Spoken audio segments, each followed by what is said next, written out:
బాబీ, బాలయ్య బాబు కాంబినేషన్‌లో వస్తున్నటువంటి మూవీ మీద అంచనాలు మామూలుగా లేని విషయం మనకు తెలియంది కదా! అయితే కొత్త అప్డేట్ ఏంటంటే ఈ మూవీ గురించి, బాబీ డియోల్ ఆల్రెడీ ఈ మూవీలో విలన్ క్యారెక్టర్‌లో నటిస్తున్నాడన్న విషయం మనకు తెలియంది కాదు. అయితే ఒక సెపరేట్ మ్యానరిజంతో కనిపిస్తాడని తెలుస్తుంది ఈ మూవీలో. అంటే తనకంటూ ఒక డిఫరెంట్ క్యారెక్టర్‌ని అయితే డిజైన్ చేశారు. అంటే విలనిజంలోనే కొత్త రకమైనటువంటి విలనిజాన్ని క్రియేట్ చేయబోతున్నాడు బాబీ ఈ మూవీలో.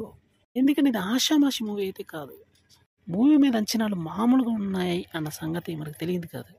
గ్లిమ్స్ రిలీజ్ అయిన తర్వాత నుంచి ఈ మూవీ మీద అదిరిపోయే రెస్పాన్స్ పెరిగింది. నెక్స్ట్ టీజర్ అంటూ వస్తే మాత్రం మూవీ వేరే లెవెల్కి వెళ్తుందని చెప్పాల్సిన అవసరం లేదు. ట్రైలర్ అయితే చెప్పాల్సిన పనే లేదు. ఇట్లా ఏ అప్డేట్ చూసినా కూడా మూవీ మీద అంచనాలు భారీ స్థాయిలో పెంచేలానే ఉన్నాయి.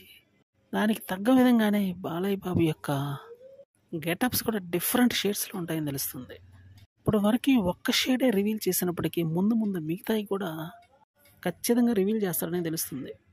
ఏదేమైనప్పటికీ ఈ మూవీ మీద ఉన్నటువంటి అంచనాల ప్రకారం అట్లీస్ట్ 150 crores రాబట్టే అవకాశం చాలా గట్టిగా ఉంది.